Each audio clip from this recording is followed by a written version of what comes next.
think there's two separate entities. I can never combine them, really. What I expect from my friend would be very different from what I would expect from my partner. But how I communicate with them is also going to be very different to how I'd communicate probably with my partner as well. I don't know, because I feel like there's a lot of talk with women about men need to communicate more, men need to be more emotionally available. Why is all of a sudden this expectation of men to do all these things?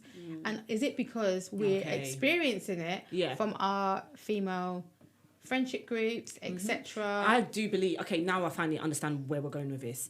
I feel that, so from what I'm gathering from what you're saying is that the sisterhood is influencing how women are navigating the dating pool, essentially, and how they sustain whatever their relationships once they're in them as well, because they have this strong sisterhood bond. Yeah.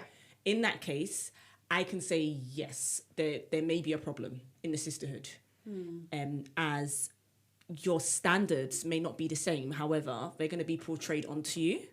So whether or not, you see this guy as anything, your sisterhood may influence you in a certain way to say, no, but he's not of this caliber, he's not of this status. Why would you want to be with a man like him?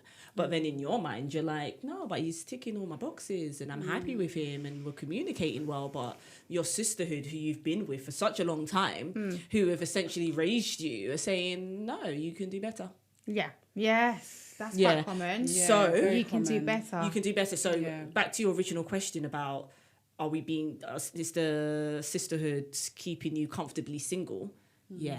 Could be a possibility. What do you think? Very possible. And it does happen.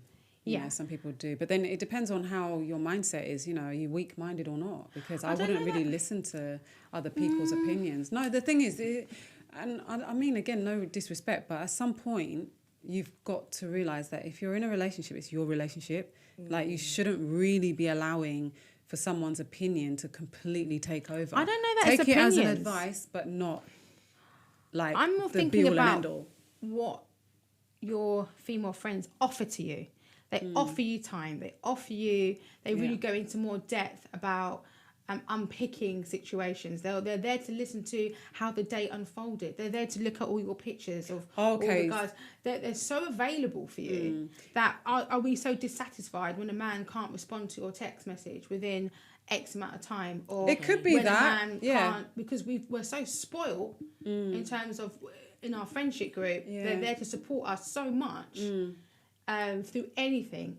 That when a man doesn't want to listen to, the politics at work, or that's not really his bag, or we're then saying, he's not available, he's not supportive, he's not listening, is the bar a little bit too high because of what we're getting from, it could be your actual biological sisters, the time that is invested. I would never equate it to the same. I don't know. I would never equate it to the same. As in, I would see it something completely separate as to being with a man and knowing their nature.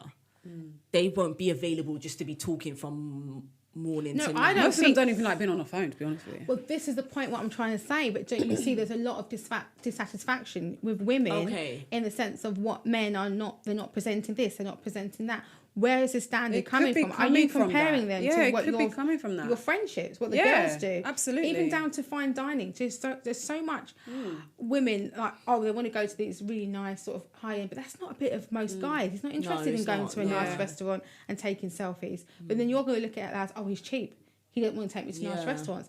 It might not be that. He's just not interested. He might actually be better. He might prefer to do something a bit more adventurous. He might prefer to do an escape rooms. But then, sorry to cut you off, but then we need to come back to what is the sisterhood for? What is it providing? And what are you trying to get out of it? Because if that's the case, you 100% stay single for a very long time. Yeah, definitely. I Because can't see you finding a man. And I feel like, and then in terms of, so nowadays, do you think women, the motive for going out is about getting the male gaze? Are we not seeing a shift where it's like going out with the girls and they're actually getting satisfaction out of the girls saying, that's nice, that's cute, that's this. We're very complimentary to each other. I would say over compliment. Yeah. Oh my God, your hair, it's giving queen. And do you know what I mean? Like, we're so literally, if you want to boost, you know what I mean, go out with the girls. They'll just tell you how beautiful you are and how amazing you are. Oh my God, you started a business. That's amazing. Yeah. You know, everything's amazing, I brilliant. that. You're queen. Yeah, everything's amazing. Right, exactly. Right, it really is. Right, we really do big up each other. Yeah. So I feel because you've kind of got that safe space, and I feel that women are a little bit more happy in their singleness because they're still getting to go out to socialise. Well, maybe generations before, at this age, women were married, they had kids, they had responsibilities. Like, they were not being invited out to Mayfair restaurants, you know, with the girls for birthday parties and living the life, or going out on holidays to I don't know, Dubai and all, etc. So that wasn't a thing. Bali, that wasn't a thing, right? So is it that space for the man to come in, or for that woman to feel lonely, or to feel like something's missing? Don't you think that is landing a bit later now in life? A little bit. I think there is an influence there on like how we now, I guess, communicate with each other, how we go out, and you know, the amount of money we might even spend on each other and stuff like that. Yeah. That's true. It's a big influence on now what we're expecting from our friends and our partners now.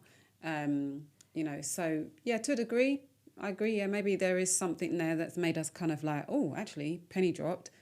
He needs to be a bit more communicative. Or like he needs to put more effort into something. Yeah.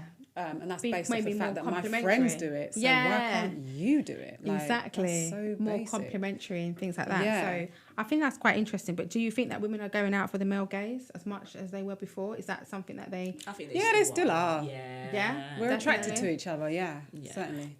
That's what we do. So do you think it's a thing that when you go out, is it okay to go to a brunch? It's going to be mostly women there, or a networking event if most men are into it now, to be honest with you. Yeah, they are. They're getting brunches. into brunches now, but maybe without the flowers and the pretty backdrops. Yeah, not them ones, like hip-hop ones or whatever, but they are definitely still into that kind of vibe. So do women hold each other accountable, or are we more inclined to appease one another? Appease. I don't think we hold each other accountable as much. Definitely do. But yes, I get that maybe the majority of women out there, we don't typically. Yeah. But hold each other accountable. And are women still competing for male attention? Is that competitiveness still there? Yeah. But I think that will be forever. Forever. Yeah, that will always be there. And genetically programmed to compete. So yeah, I do feel like you want the best, innit? 100%, yeah. Yeah. Fight for the best. Yeah, but I do feel like it's, as I got older anyway, I thought it's calmed down. I don't feel like that same tension in the room as how it used to be. I think it's more undertone now. It's there, but it's more of an undertone. Like, if we're both in the room, let's say, and a fit guy walks in, you know, in your gut, deep down, your heart is beating. You're like, I want this guy. I want his attention. But you may not say it. Yeah. Naturally, you're not going to say it because now you're an adult. You don't need to scream that, oh, he's my guy. Don't take him. I've looked at him first. Yeah. You won't do that because you're not adolescent anymore. You're a big adult. Like, but it will still be internally in you, like, this fucking bitch. Yeah, but are you going to... Really? Yeah. Like, I don't feel that way. I don't care. Look at my man. Oh my God, I don't have that No, feeling. it happens. I've not had that feeling. I'm not saying I do, but it definitely I've not had happens. that feeling in ages, personally. That's why women fight all the time over men, because they don't address the situation straight off. Like, they'll talk about it later on. Oh, but I looked at him first, and he spoke to me first, and he gave me he gave me his number first. And, so do you think, and all of a sudden you've just jumped in? Do you think if you go out now as an older woman and there's not a suitor, or we are older, we're not like 21 anymore. I am. We're not elderly. What are you talking about? I'm 25. But mature women. I'm 21 and I'm still a virgin. I'm 24.